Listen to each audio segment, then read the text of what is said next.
அங்க பேசக்கூடாது, இங்க பேசக்கூடாது, 5 நிமிஷம் தான் பேசணும், 10 நிமிஷம் தான் பேசணும்.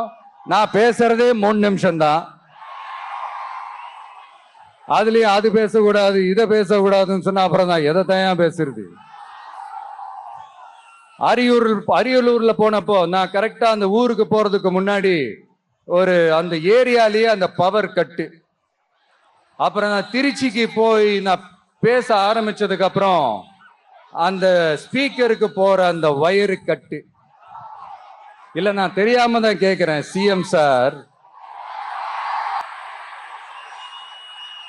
ஃபார் எக்ஸாம்பிள், இப்ப ஒரு RSS தலைவர் இங்க வராருன்னு வச்சுக்கோங்க, இல்ல நம்ம பிரதமர் மோடிஜி அவர்களோ இல்ல உள்துறை அமைச்சரோ இங்க வராருன்னு வச்சுக்கோங்க, இந்த மாதிரி கண்டிஷன்ஸ் எல்லாம் போடுவீங்க? இந்த மாதிரி பவர் கட் பண்ணுவீங்க? இந்த மாதிரி வயர் கட் பண்ணுவீங்க? கொஞ்சம் கட் பண்ணி தான் பாருங்களேன். முடியாதுல, பேஸ்மெண்ட் அதிரும்ல. நீங்க தான் மறைமுக உறவுக்காரர்களாச்சே. இதாவது பரவாயில்லைங்க.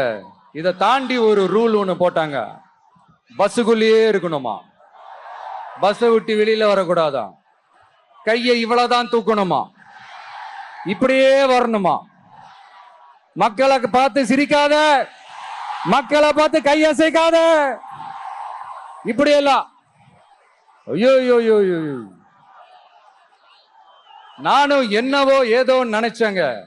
செம்ம காமெடியா இருக்குங்க. I'm just enjoying like anything. நேரடியாவே கேட்கிறேன், சிஎம் சார் மிரட்டி பாக்குறீங்களா? அதுக்கு இந்த விஜய் ஆள் இல்ல சார்.